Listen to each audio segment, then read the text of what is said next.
Hi everyone, this is Anam. Welcome to Global Online NEET. So आज के इस lecture से हम एमएच नर्सिंग के कॉमन एंट्रेंस टेस्ट के लिए स्टैंडर्ड 12 का आपका सेकेंड चैप्टर फिजिकल केमिस्ट्री का जो कि केमिकल काइनेटिक्स है, इस चैप्टर को हम स्टडी करेंगे।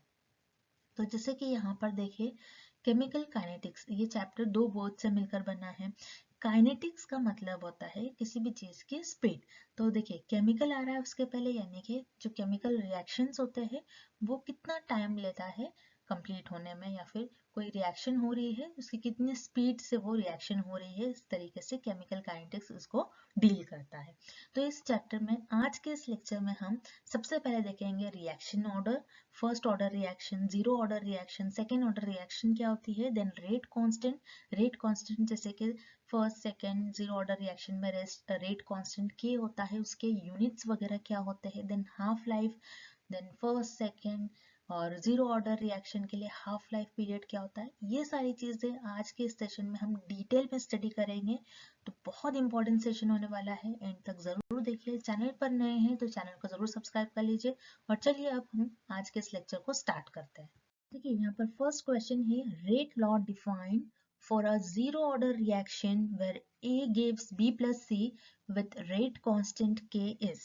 तो देखिए, इस क्वेश्चन में हमसे क्या पूछा जा रहा है, रेट लॉ में डिफाइन करना है जीरो ऑर्डर रिएक्शन का, और जिसमें हमें एक रिएक्शन दी है जो कि A give B plus C।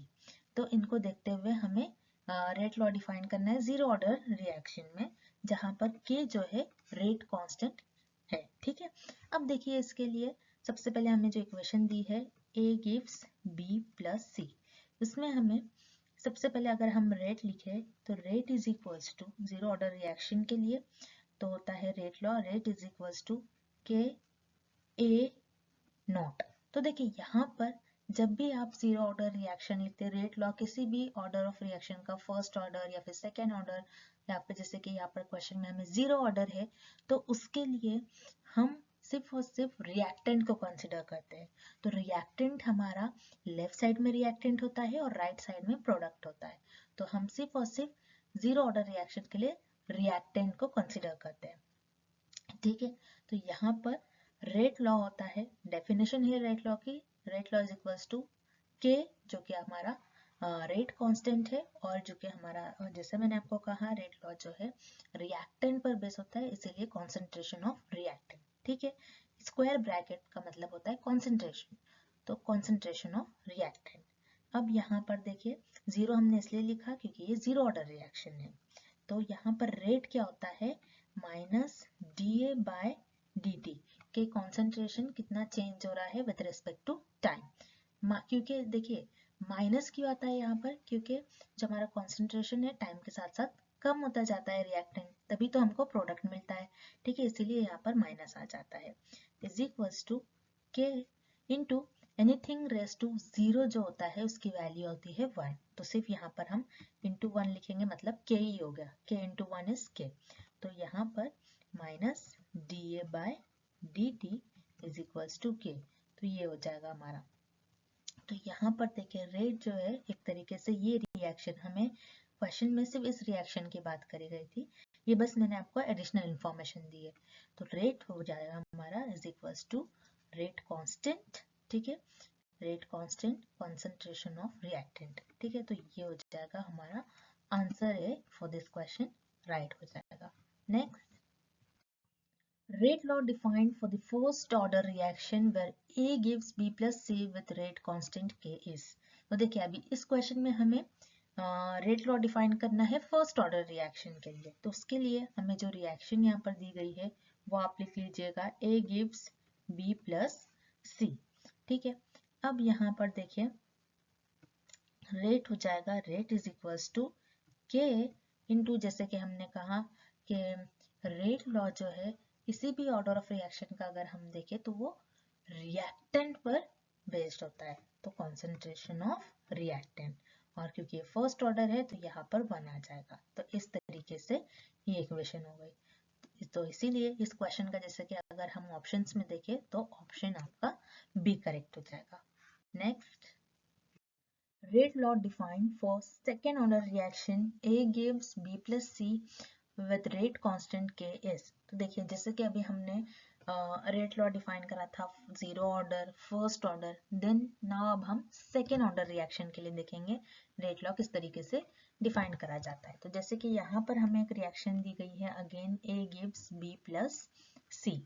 तो again rate is equals to K, जो कि हमारा रेट कांस्टेंट होता है, इनटू कॉन्सेंट्रेशन ऑफ रिएक्टेंट, और चूंकि ये सेकेंड ऑर्डर है तो यहाँ पर 2 आ जाएगा। तो इस तरीके से ये हमारे रेट लॉ हो जाएगा। रेट लॉ हमने डिफाइन कर दिया फॉर सेकेंड ऑर्डर रिएक्शन, बहुत सिंपल है। तो इसीलिए इस क्वेश्चन का आपका करेक्ट आंसर हो जाएगा option C. Next, what are the units of the rate constant K for a zero order reaction? तो देखिए यहाँ पर हमें जीरो ऑर्डर रिएक्शन में जो रेट कांस्टेंट है K, इसके हमें यूनिट्स बताना है कि क्या होगा। तो देखिए सबसे पहले जीरो ऑर्डर रिएक्शन, जैसे कि हमने रेट लॉ डिफाइन करा था जीरो ऑर्डर रिएक्शन में, तो उसके लिए रेट लिख लीजिए, rate is equals to K into concentration of reactant. अब जैसे मैंने आपको बताया था, रेट क्या होता है, minus dA by dt, concentration of reactant with respect to time, ठीक है, इनटू K। अब देखिए एनीथिंग रेस टू जीरो जो होता है 1 हो जाता है, तो बस आप K लिख लीजिएगा। अब देखिए इस K का हमें यहाँ पर यूनिट बताना है कि क्या होगा, तो K is equals to minus dA by dt। हमने क्या करा, K को बस लेफ्ट साइड में, जो इसका हमें यूनिट पता करना है उसको हमने लेफ्ट साइड में लिख लिया। अब देखिए ये जो है A हमारा, ये कॉन्सेंट्रेशन ऑफ रिएक्टेंट है, ठीक है, concentration of reactant. Concentration of reactant क्या होता है, इज नथिंग बट मोलैरिटी, ठीक है, कॉन्सेंट्रेशन ऑफ रिएक्टेंट होता है आपका मोलैरिटी। अब मोलैरिटी की यूनिट्स क्या होते हैं, मोल्स पर लीटर, ठीक है, मोल्स पर लीटर आपने लिख लिया, इनटू dt। टी जो है यहाँ पर टाइम है, ठीक है, टाइम है तो टाइम को हम, क्योंकि t जो है नीचे है डिनोमिनेटर में है, तो 1/सेकेंड लिख सकते हैं। अब देखिए यहाँ पर जो हमारे यूनिट्स हो जाएंगे, तो k इज इक्वल्स टू मोल पर लीटर पर सेकेंड। तो इस तरीके से हमारे रेट कांस्टेंट के यूनिट होंगे फॉर जीरो ऑर्डर रिएक्शन। तो ये जो हमें यूनिट्स दिख रहे हैं ये ऑप्शन बी में दिख रहा है, तो इसीलिए इस क्वेश्चन का करेक्ट आंसर हो जाएगा आपका option B. Next, what are the units of the rate constant K for a first order reaction? तो देखिए इस क्वेश्चन में हमें फर्स्ट ऑर्डर रिएक्शन में रेट कांस्टेंट K के यूनिट्स बताना है। अब हमने जीरो ऑर्डर का देख लिया, अब हम फर्स्ट ऑर्डर के रेट कांस्टेंट के यूनिट्स देखेंगे। अब देखिए फर्स्ट ऑर्डर रिएक्शन, जैसे कि हमने रेट लॉ डिफाइन करा था फर्स्ट ऑर्डर रिएक्शन का, जो कि होता है rate is equal to K into concentration of reactant, क्योंकि ये फर्स्ट ऑर्डर है तो A रेस टू 1, ठीक है, concentration of reactant raise to 1 हो जाएगा आपका। अब उसी तरीके से रेट हो जाएगा dA concentration of reactant dA upon dt is equal to K into anything raise to 1 is वही आएगा आपका A, ठीक है, A raise to 1 is A। अब देखिए यहाँ पर अगेन जैसे कि हमने कहा कॉन्सेंट्रेशन ऑफ रिएक्टेंट जो कि होता है मोलैरिटी, तो उसके आप यूनिट लिख लीजिए मोल पर लीटर इनटू टाइम 1/सेकेंड लिख लिया हमने। के अगेन कॉन्सेंट्रेशन ऑफ रिएक्टेंट है तो उसी तरीके से मोल अपॉन लीटर। तो देखिए ये mole upon litre and mole upon litre ये यहाँ से कैंसिल हो जाएगा, तो के की यूनिट क्या हो जाएगा 1/सेकेंड। तो 1/सेकेंड इज नथिंग बट के इज इक्वल्स टू पर सेकेंड, ठीक है।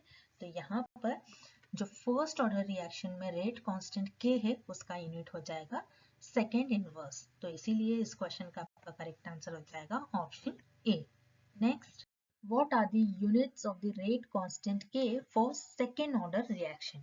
अब देखिए यहाँ पर सेकेंड ऑर्डर रिएक्शन में जो रेट कांस्टेंट K है उसके हमें अगेन यूनिट्स पता करना है क्या होगा। तो अगेन जैसे कि हमने रेट लॉ डिफाइन करा था सेकेंड ऑर्डर रिएक्शन के लिए, वो हम लिख लेते हैं, rate is equals to K जो कि रेट कांस्टेंट है into concentration of reactant raise to 2। अब देखिए यहाँ पर rate minus dA by dt, ठीक है, concentration of reactant with respect to time K into A raised to 2 is A raised to 2 ही आ जाएगा आपका, ठीक है। अब देखिए यहाँ पर हमें जैसे कि हमने कहा कॉन्सेंट्रेशन ऑफ रिएक्टेंट मोलैरिटी होता है, और मोलैरिटी का जो यूनिट होता है वो होता है मोल पर लीटर इनटू टाइम है, डी टी, टी यानी कि टाइम, टाइम का होता है 1 क्योंकि ये डिनोमिनेटर में है इसलिए 1 हम सेकेंड लिख रहे हैं, वरना हम सिर्फ सेकेंड भी लिख सकते हैं, ठीक है।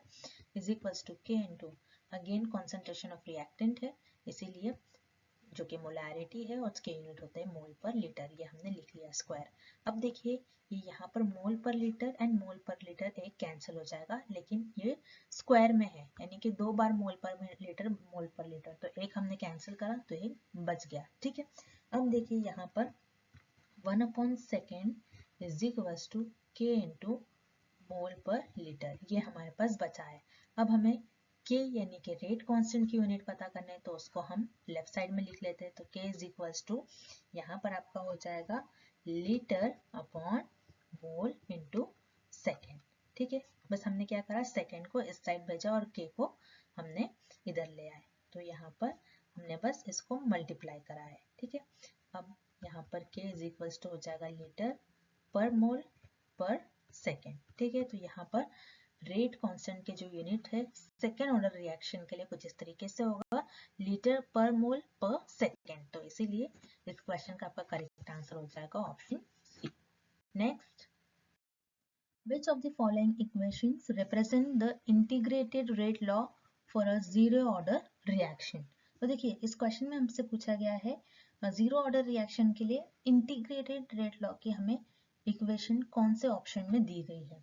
तो उसके लिए सबसे पहले देखिए, जैसे कि मान लीजिए कोई एक इक्वेशन जो कि हम जनरल इक्वेशन ले लीजिए, ए गिव्स बी प्लस सी, तो बी प्लस सी हमारा यहाँ पर प्रोडक्ट है और ए जो है यहाँ पर हमारा रिएक्टेंट है, तो एक इक्वेशन हो गई।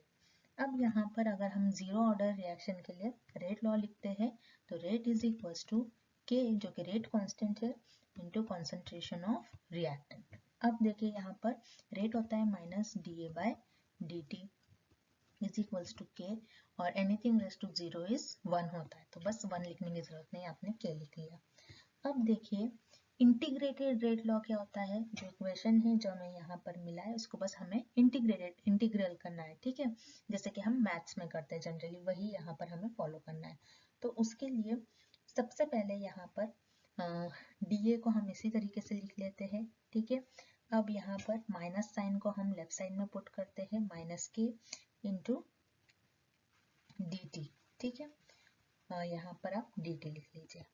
अब इसके बाद इंटीग्रेट कर लीजिए, तो integrate D A is equals to minus K और इंटीग्रेशन ऑफ डी टी, इस तरीके से आप लिख लीजिए। अब देखिए डी ए का इंटीग्रेशन अगर हम लिखते हैं तो is nothing but concentration of A with initial और final concentration is equals to minus K, again D T का आता है टी इंटीग्रेशन के बाद। अब यहाँ पर इनिशियली 0 टाइम था और फाइनल टाइम t, इस तरीके से हमने इंटीग्रेट कर लिया। अब देखिए इसको अगर हम इसको ओपन कर कर लिखें तो reactant minus initial reactant is equals to इस तरीके से माइनस के इंटू टी माइनस 0, ठीक है। फाइनल और इनिशियल हमने लिख लिया, ठीक है। अब A minus A naught is equals to T minus 0 T हो जाएगा, तो माइनस के टी आपने लिख लिया। अब देखिए यहाँ पर हमसे पूछ रहा है ए, ठीक है, ए पूछ रहा है नथिंग बट, तो A is equals to concentration of reactant हमसे पूछ रहा है, A is equals to A not minus के टी। तो देखिए अगर हमने जीरो ऑर्डर रिएक्शन का इंटीग्रेशन करा तो हमें इस तरीके से इक्वेशन मिलेगी, concentration of A is equals to यहाँ पर ए नॉट माइनस के टी यानी कि initial concentration of reactant is equal minus के टी, ठीक है। K here is rate constant और टी जो है यहाँ पर टाइम है, ठीक है। तो ये जो हम इक्वेशन है ये ऑप्शन डी में दी गई है, इसीलिए यहाँ पर आपका ऑप्शन डी करेक्ट हो जाएगा। Next, what is the integrated rate equation for the first order reaction? तो देखिए फर्स्ट ऑर्डर रिएक्शन के हमें इंटीग्रेटेड रेट इक्वेशन बताना है कि क्या होगी।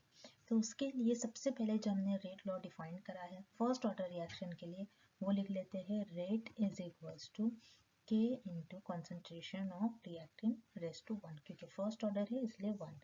तो अगेन रेट है तो minus D A upon D T is equals to k into A raise to 1 is nothing but A ही हो जाएगा आपका।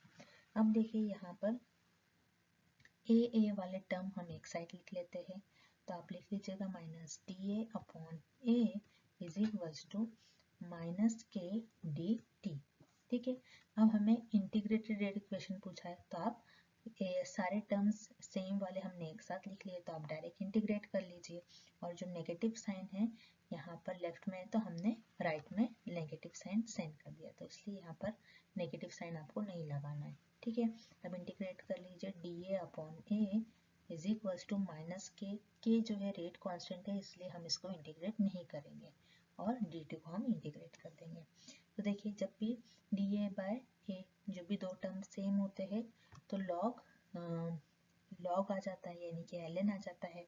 ln of a again initial concentration raise to final concentration is equals to minus K t again initial time raise to final time. तो अब देखिए यहाँ पर ln of a into ln a not raise to a है, तो इस तरीके से अगर हमें मिलता है तो इसका फॉर्मूला हो जाता है ln a minus ln of a not is equals to minus के टी है, तो के टी। ठीक है, ये बार बार हम इक्वेशन नहीं सॉल्व करेंगे, इसको t माइनस जीरो आ जाएगा, तो t minus zero is nothing but t हो जाता है आपका।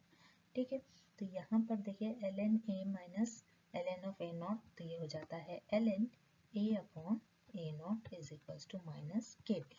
अब हमें a पता करना है, कॉन्सेंट्रेशन ऑफ a पता करना है, तो यहाँ पर क्या होता है ln a by a not is equals to minus के टी है, तो a upon a not is equals to के टी माइनस के टी। अगर हम माइनस के टी ln ऑफ माइनस के टी करें तो यहाँ पर हो जाता है e रेज टू माइनस के टी। ठीक है, अब यहाँ पर a हो जाएगा आपका a not e raise to minus के टी, बस हमने a नॉट को इस तरफ राइट साइड में हमने भेज दिया, तो ये मल्टीप्लिकेशन में चला गया। तो यहाँ पर जो इंटीग्रेटेड रेट इक्वेशन है फर्स्ट ऑर्डर रिएक्शन की कुछ इस तरीके से हमें देखने मिलेगी, तो ये हमें ऑप्शन ए में दिया गया है, तो इसीलिए इस क्वेश्चन का आंसर हो जाएगा आपका option A. Next, the half life period of a zero order reaction is directly proportional to the. तो देखिए, जीरो ऑर्डर रिएक्शन में जो हाफ लाइफ पीरियड है यानी कि टी हाफ, ये किसके डायरेक्टली प्रोपोर्शनल है, इसमें हमें ये पूछा जा रहा है। तो सबसे पहले हमारे पास जो जीरो ऑर्डर रिएक्शन की थी, हमने पूरी रिएक्शन निकाला इंटीग्रेशन कर कर उसका, तो हमें फाइनली मिला a is equals to a not minus के टी। ठीक है, अब देखिए इस इक्वेशन में हमें जो कॉन्सेंट्रेशन है ये हाफ करना है, क्योंकि हाफ लाइफ पीरियड है तो हमें कॉन्सेंट्रेशन को भी हाफ करना है। तो इनिशियली जो कॉन्सेंट्रेशन था हमारा वो ए नॉट, तो एक ही जगह पर हम ए नॉट बाई टू लिख सकते हैं, और यहाँ पर ए नॉट माइनस के टी, क्योंकि टी जो है हाफ लाइफ पीरियड है, तो T raise to minus half, इस तरीके से आप लिख लीजिए। अब देखिए के टी को आप एक साइड लिख लीजिए, क्योंकि ए वाले टर्म्स हमको एक साइड लिखना है, तो आप क्या कर लीजिए, k T half is equals to यहाँ पर A not minus A not by two, क्योंकि यहाँ पर प्लस में था तो हमने राइट साइड भेजा तो ये माइनस हो गया, और माइनस के टी हाफ था इस साइड, तो इस साइड हमने लेफ्ट साइड भेज दिया तो प्लस में चले गया।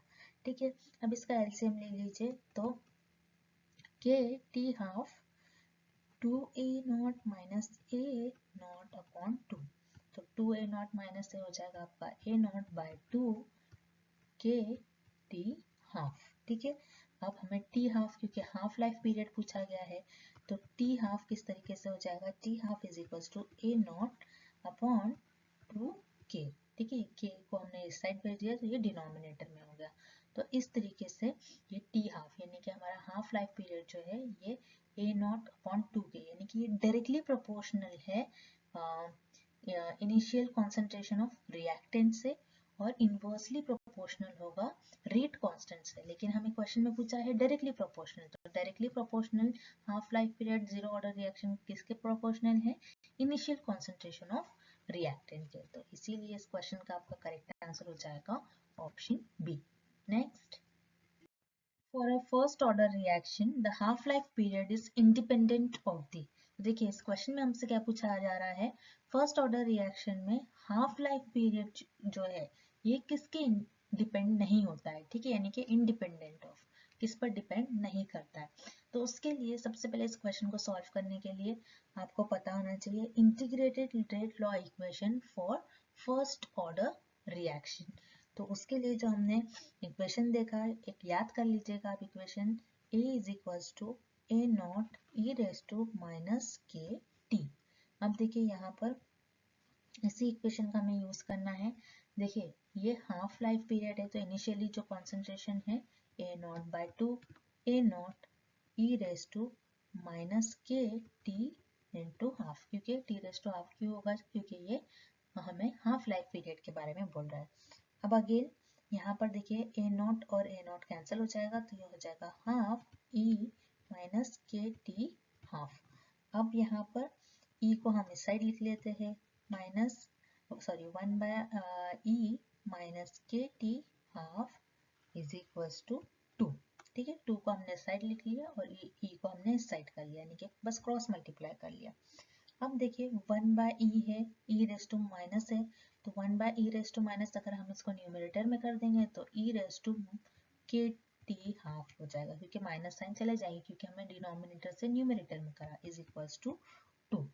अब यहाँ पर इसका हम लॉग लेते हैं, जो कि ln of e raise to के T half is equals to ln of 2। हमने लॉग ले लिया दोनों के साइड।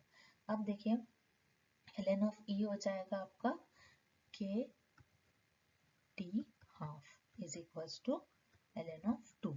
ठीक है, तो यहाँ पर टी हाफ हो जाएगा आपका, t half is equals to ln of 2 upon k. तो देखिए यहाँ पर जो है, जो टी हाफ हमें मिला, ये यहाँ पर जो इनका इनिशियल कॉन्सेंट्रेशन है रिएक्टेंट का, क्योंकि हमारे पास स्टार्टिंग में ए था, स्टार्टिंग में ही कैंसिल हो गया, यानी कि इनिशियल कॉन्सेंट्रेशन ऑफ रिएक्टेंट पे ये इंडिपेंडेंट है। ठीक है, तो इसीलिए इस क्वेश्चन का आंसर आपका हो जाएगा option A. So that's it. Thank you for watching this video. I hope कि सेशन आपके लिए काफी हेल्पफुल रहा हो। आपके जो भी क्वेश्चन है, क्वेरीज है, आप हमें कमेंट करके जरूर बता सकते हैं। And good luck.